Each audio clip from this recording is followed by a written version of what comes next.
माँ जी, होश में आते ही यदि छोटी माँ ने फिर से भरत जी के बारे में पूछा तो? उर्मिला,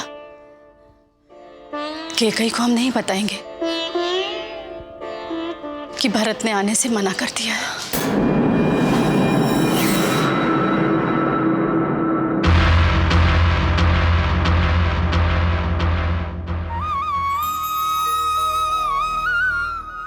राम, राम, तुम आ गए?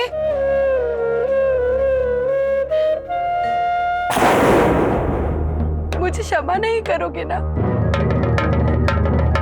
मुझे कभी क्षमा मत करना। मैं ही वो कुलघातिनी हूँ जिसने रघुकुल के कीर्ति मंदिर को ध्वस्त कर दिया। मुझे कभी क्षमा नहीं करना। मैंने तुम्हें वनवास भेजा था ना? हाँ, अब मैं ही तुझे सिंहासन में बिठाऊंगी। इस सिंहासन पे तेरा ही अधिकार है। हाँ, हाँ, बैठ। नहीं, नहीं, इस सिंहासन पे मत बैठना। ये कलंकित हो गया। इसमें महाराज का रक्त लगा हुआ है।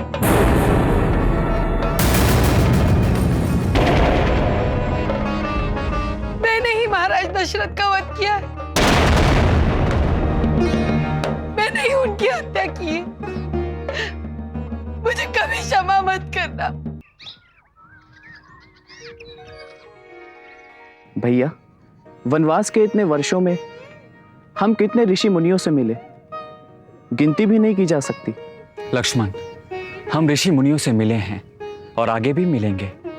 हम मिलेंगे उनसे ज्ञान प्राप्त करने के लिए, तपस्या से प्राप्त उनके तेज को अंश रूप में ग्रहण करने के लिए। ऐसे ऋषि मुनि हमारे आदर्श हैं। सृष्टि के सारे सुखों का त्याग करके ये साधक नगरी से दूर, लोगों से दूर, निर्जन वनों में, दुर्गम स्थानों में तपस्या करते हैं, साधना करते हैं। ये ऋषि मुनि हमारे पूज्य हैं। उनके शब्दों को सत्य में उतार देना एक राजा का परम कर्तव्य है। ये ऋषि मुनि अपने तपस्या से प्राप्त तपोबल का उपयोग और प्रयोग समाज के हित के लिए करते हैं। विश्वामित्र जी का हमें अनुभव है लक्ष्मण। गुरुश्रेष्ठ महाशस्त्रों से संपन्न है, परंतु फिर भी उन्होंने अपनी शक्तियों का प्रयोग कभी नहीं किया। ऐसे ऋषि सच में दुर्लभ है लक्ष्मण। उनके दर्शन मात्र से ही लोगों को लाभ होता है। लक्ष्मण, सीते, जब हम अग्नि के निकट बैठते हैं तब हमारा शरीर अग्नि के दहकने से तप जाता है, गर्म हो जाता है, क्योंकि अग्नि का तेज हमारे शरीर में प्रवेश कर जाता है। इसी तरह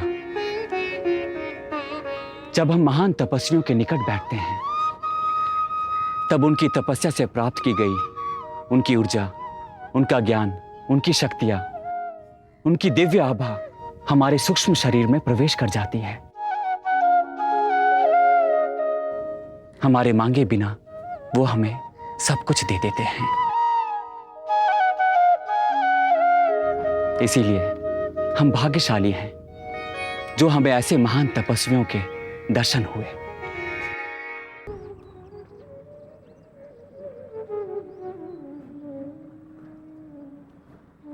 रघुनंदन,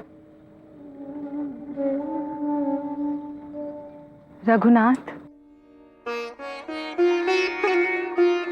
कहाँ खो गए हैं आप? आपका शरीर यहाँ है, परंतु आपका मन अयोध्या चला गया था सीते। अयोध्या का स्मरण होते ही मां का भी स्मरण होता है। एक जन्मभूमि है और दूसरी जन्मदात्री। मनुष्य को दोनों के ही ऋण चुकाने पड़ते हैं। पितृ ऋण चुकाने के लिए मैं तुम्हें और लक्ष्मण को वन लेकर चला आया। तब मेरे ध्यान में यह बात नहीं आई कि मैंने अब तक ना मां का ऋण चुकाया है और ना ही मां की सेवा की है। मां हमारी यादों पर ही जी रही होगी। बचपन में जब हमें गुरुकुल जाना था तब भी तीनों माएं हमें रोकना चाहती थी।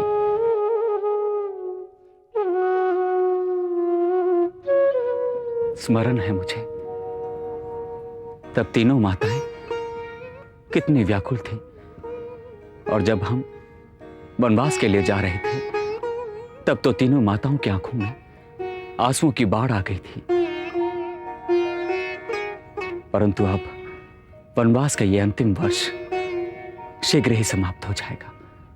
फिर हम तीनों अयोध्या जाएंगे।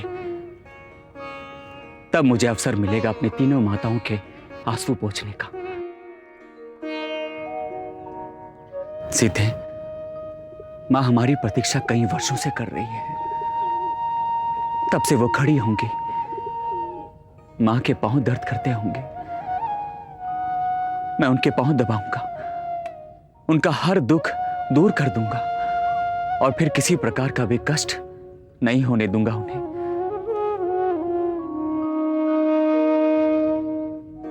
दंडकारण्य से संदेश भेजने की व्यवस्था होती तो मैं मां को संदेश भेज देता कि हम तीनों आ रहे हैं मां, अब और प्रतीक्षा करने की कोई आवश्यकता नहीं है।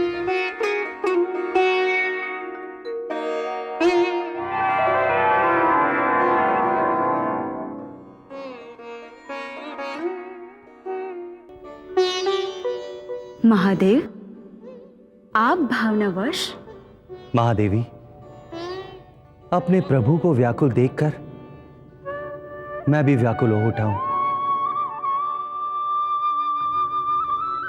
मैं तो अपने प्रभु की लीलाओं का आनंद उठा रहा था, उनकी भावना से एक रूप होना चाहता था। देवी,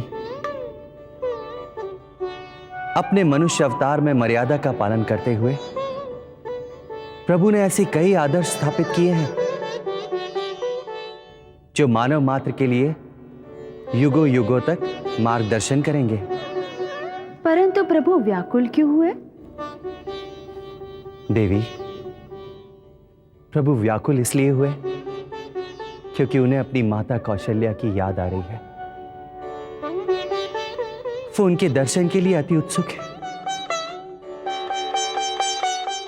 मेरे प्रभु सोच रहे हैं कि वनवास का अंतिम वर्ष शीघ्र ही बीत जाए। तो सत्य तो है। महादेवी, वो देखिए, उस बांस की कोठी में शूर्पणखा का पुत्र शंभरी काल खड़क के लिए हमारी आराधना कर रहा है।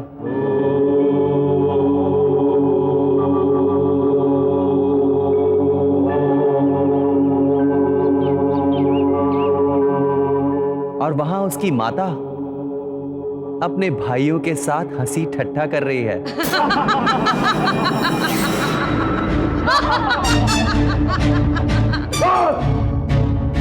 जब तक हम पंचवटी में हैं, भगवान के नाम का जाप करने वालों को ताप और मार के श्राप से मार मार के भगाते रहेंगे हम लोग। उन ऋषि मुनियों की धोतियां उन्हीं के हाथों में देकर।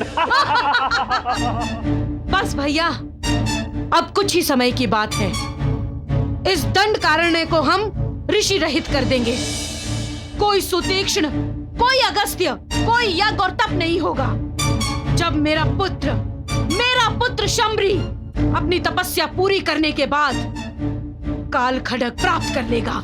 काल खड़क यानी ऋषि मुनियों का अंत, उनका काल।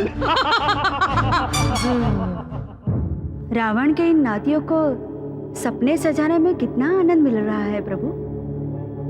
पार्वती, ये सब मिलकर प्रभु के वनवास के इस अंतिम वर्ष को शीघ्र समाप्त नहीं होने देंगे। इतनी कठिनाइयों से भर देंगे इस समय को कि प्रभु को अपना अंतिम वर्ष भी बहुत लंबा लगेगा। महादेव, शूर्पणखा का पुत्र आपकी तपस्या कर रहा है ना? हाँ देवी। कहाँ?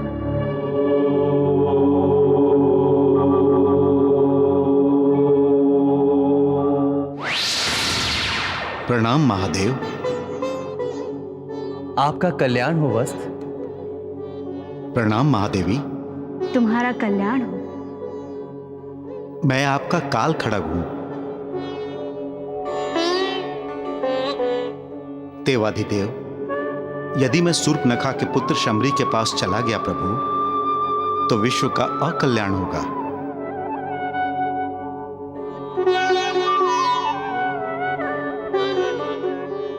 वो कुबुद्धि अपनी महत्वाकांक्षा पूरी करने के लिए और मुझे पाने के लिए जाप कर रहा है। परंतु हे कैलाशपति, मैं प्रभु की लीला में प्रभु को सहयोग देना चाहता हूं। इसीलिए मैं शंबरी के पास नहीं, सुमित्रा नंदन लक्ष्मण के पास जाना चाहता हूं।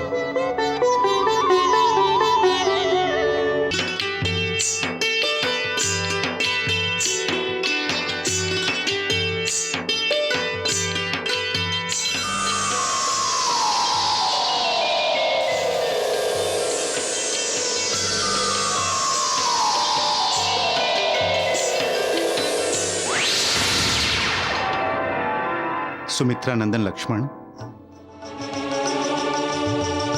देवाधिदेव महादेव शिव शंकर जी के काल खड़ग का आपको प्रणाम।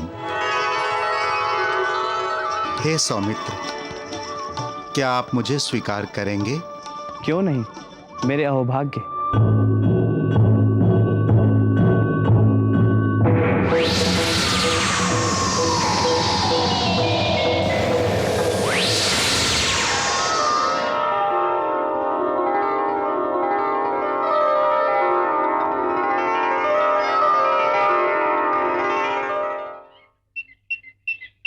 हे कैलाशपति, आपने मुझे अनुग्रहित किया है। अपनी कृपा मुझ पर ऐसे ही बनाए रखिएगा। इस काल खड़ग का प्रताप तो असीम है, इसकी धार कैसी होगी?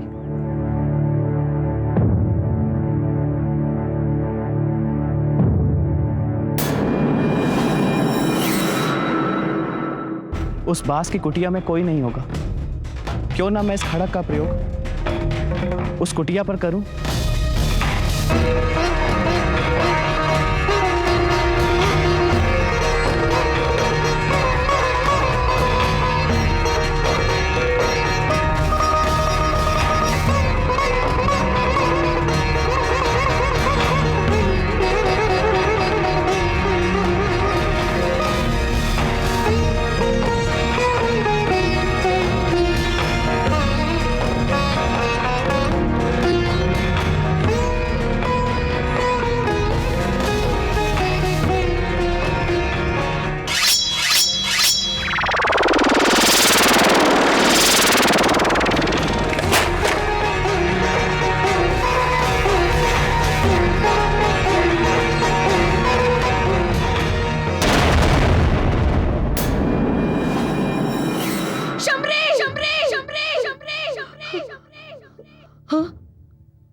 मैं तो अपने कक्ष में हूं। फिर मेरे पुत्र शंबरी की मृत्यु?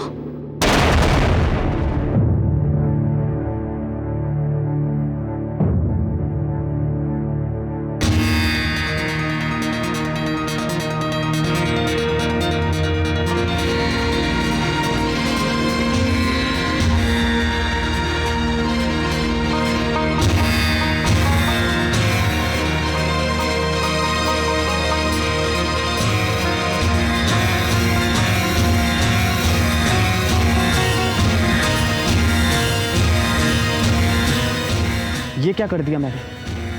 अनजाने में एक तपस्वी की हत्या कर डाली।